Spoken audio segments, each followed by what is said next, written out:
Now we're going to talk about a unique part of having notes receivable or accounts receivable on your financial statements. In this section, I will say is usually one of the most challenging for people to grasp the different processes for it. But I know you can do it, and I will make as many videos as you need to keep showing you how. So first, let's talk about why we have to do this kooky process around valuing our accounts receivable. And the fundamental issue is not everybody will pay us back, right? Not everyone will pay us back. And that's logical, right? Because if I lent money right now to 30 people, it's probably not likely all 30 people are going to pay me back. They could hit hardships in their life. They could pass away. There's a lot of reasons why people might not pay me back. So if I've lent 30 people in total $100,000, and I have that as an account receivable or a note receivable on my financial statement, right? And I know statistically I'm not going to get it all back. I shouldn't have an asset of $100,000 on my financial statement. I should have something less than, right? And I'm just going to make up a number here. Let's just say then I should assume I'm not going to get $5,000 back, and instead I should record an asset of $95,000. We call this reduction an allowance, and it's a contra asset, and we have it on our balance sheet to lower the balance of accounts receivable and notes receivable. If I show you Bank of America's September 30th, 2018 financial statements as an example, you can see they have notes receivable, right? Loans and leases in the amount of $929 billion. But they believe, statistically speaking, because we never know who will pay us back and who won't, that they probably won't get about $9.7 billion of that back. So they're telling their readers, we've lent out $929 billion. It's likely we won't get $9.7 billion back. So our net accounts receivable or loans receivable is $920 billion. So remember, we have this contra asset, right, which is this line on the financial statements, to reduce the balance of the loans and leases. So again, just what I was saying, why do we need this allowance? Because sometimes people won't pay us back. Because financial statements need to reflect our best guess on what our assets, our liabilities, our revenues, and expenses are. So if we know statistically speaking people don't pay us back, that's why we need to show it today, even though we don't know the answer, right? And that's an important point I want to keep making over and over. We don't know the answer. Bank of America has no idea if they will actually lose $9.7 billion because people don't pay them back.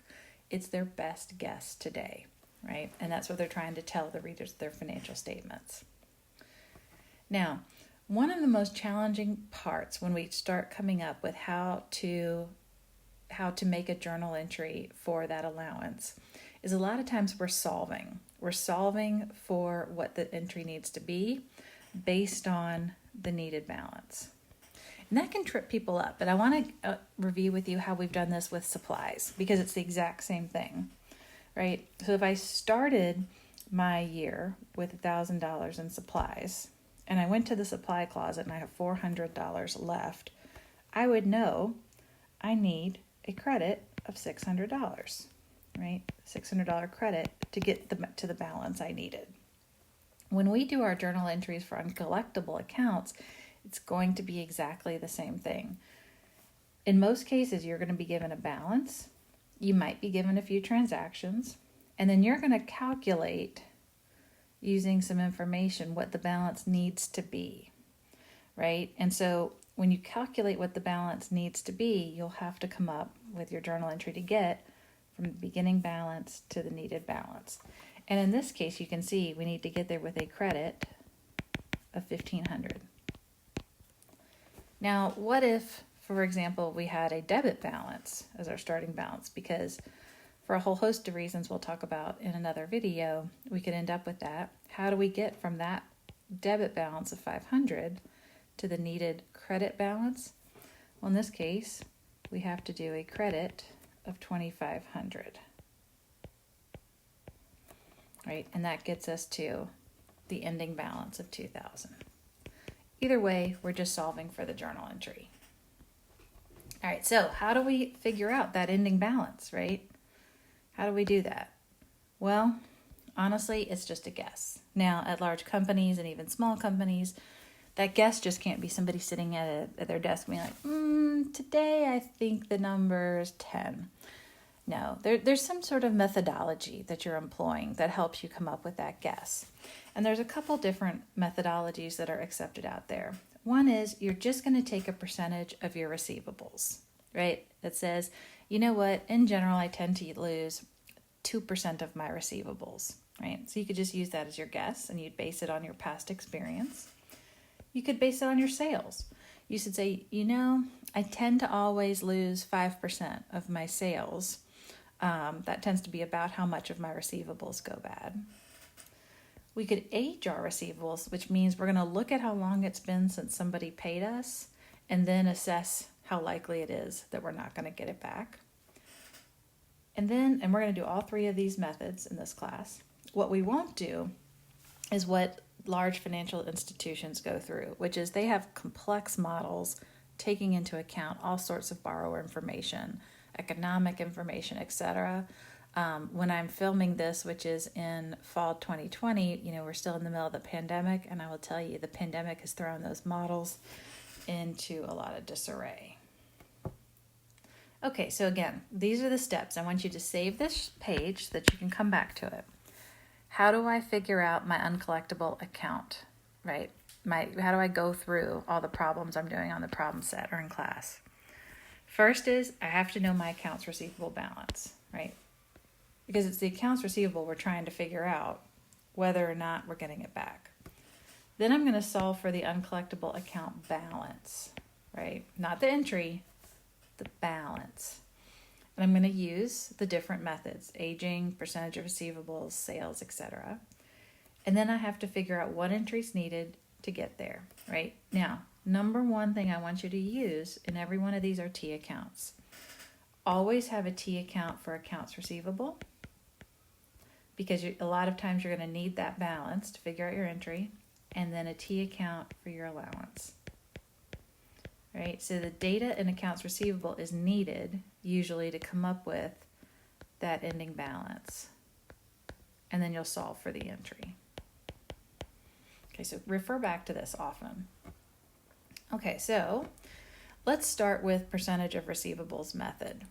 All right, percentage of receivables means that we're looking at how much we have in receivables and we're just applying a percentage based on our history. Okay, so this case, the first year of business, a company is owed $20 million from its customers, and it estimates based on past experience 30% will not be collected. All right, well, this one's pretty straightforward, right? So in this case, we're just going to debit bad debt expense for 30% times 20 million, right? 6 million. This entry is written in millions. And we're going to credit that allowance for uncollectible accounts. Bad debt expense goes on the income statement, and allowance for uncollectible accounts is a contra asset. Right? So remember back in our little Bank of America example, that's this account right here, right? That is that contra asset. All right, that was pretty straightforward. You're probably like, well, that doesn't seem hard, right? Why is this hard?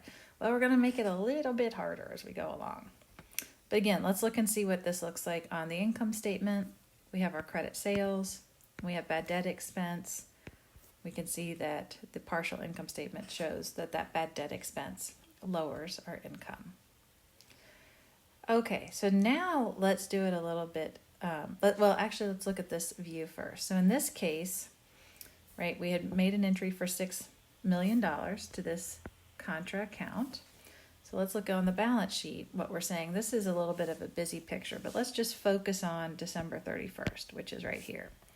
December 31st, we had $20 million that we hadn't collected yet in our accounts receivable. We think we're not going to get 6 back, so we think our right accounts receivable is 14.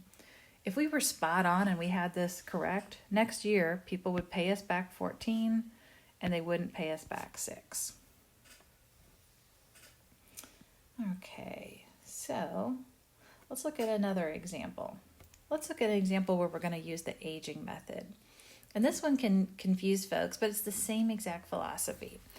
We're going to look at how long it's been since somebody paid us, right? This is more accurate than just applying a single percentage because it's actually looking at what's owed to me. So let's look at this aging schedule on the next page. All right, don't get overwhelmed with all the numbers. Let me walk you through this. Each line is somebody that owes me money, right? So that my total accounts receivable is $10 million. Now what I'm doing is I'm bucketing that $10 million by how long it's been since they paid me. Well, you can see that for Shirley, her amount isn't due yet, right? So, I actually had the totals wrong. We're bucketing it this whole way. So Shirley owes us $12 million. That $12 million is not due yet. Bruce owes us 4,000, or I guess it's 1,000, not million. But look, he hasn't paid us in more than 120 days. Ben owes us 5,000, and he might be kind of current because our last payment has been between 1 to 60 days. So we total up the columns, and we can see of our $20 million in receivables, 10 million is not yet due. 6 million is past due between 1 to 60 days, 3 million between 61 to 120, and 1 million. Well, I think you guys would agree with the logic that the longer it goes since somebody's paid me, the more likely it is I'm going to lose some money. So again, the company comes up with percentages. So instead of applying a flat percentage to the 20 million, we're saying let's apply 10% to the stuff that's not yet due, 30% to the portion that's due, just a little bit past due, 50% to the portion that's past due up to 120 days, and then gosh, I think I'm going to lose almost all of the stuff that where I haven't received a payment in more than 120 days. So I multiply those percentages, right? 10 million times 10% equals $1 million, and then sum that up. So now instead of just taking that 20 million times 6%, I'm bucketing my receivables by how long it's been since I've received money. I'm applying a percentage to each of those buckets, and then I'm adding up how much I think I'll lose in each bucket. So in this case now, my new estimate is $5 million. Right, so a simple percentage, I just apply it to the receivables. When I age it, I apply it to the different buckets. Okay, so let's go through. I'm trying to decide whether I'm going to do a problem in here or in class. All right, I think what I'm going to do is I'm going to do one problem here, and then we might do this again in class, or we might not. We'll see. All right, so let's do this one.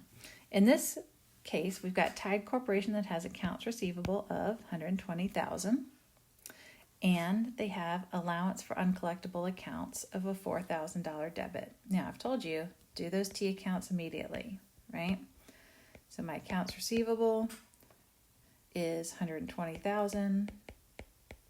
My allowance for uncollectible accounts is a $4,000 debit, which is weird. That balance should always be a credit, but we know sometimes it can end up in a debit before we are done with our entries. And we've got this nice aging schedule.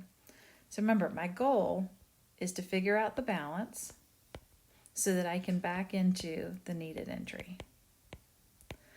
Do not do your entry based on the balance. I'm going to say that again. Your entry is never going to be for the balance. You need the balance to tell you what the entry is. All right, so if you think about what I need to do next, I need to go through and multiply. They've bucketed this for us, the 120,000, multiply it by each percentage. So you can see 60,000 times 5%, 3,000, 35,000 times 10%, 3,500, and so on. I need $16,500 in my ending balance. So let's put that there, $16,500.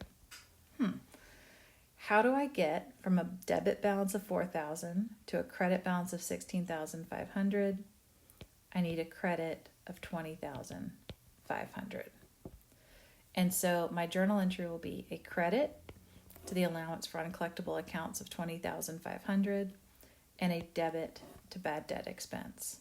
And you might say, why did you make me write out this accounts receivable T account over here? Well, sometimes the problems are going to give you some more information, such as, well, we then borrowed this money and then we, got this payment. And sometimes you're actually having to do more to calculate that. In this case, we got lucky and we didn't have to. So I'm going to leave this up on the screen for a minute. And obviously, these slides will be listed on my courses with the answers as well. But you can see we knew our 120,000. We were given the percentage that we thought we wouldn't collect. We then added up each of the different buckets. That gave us our ending balance, and we solved for our journal entry. And our journal entry was the credit to allowance, debit to bad debt expense. So you're almost always balancing those allowance entries with bad debt expense. All right, just one more video for this chapter, and we'll call it a day.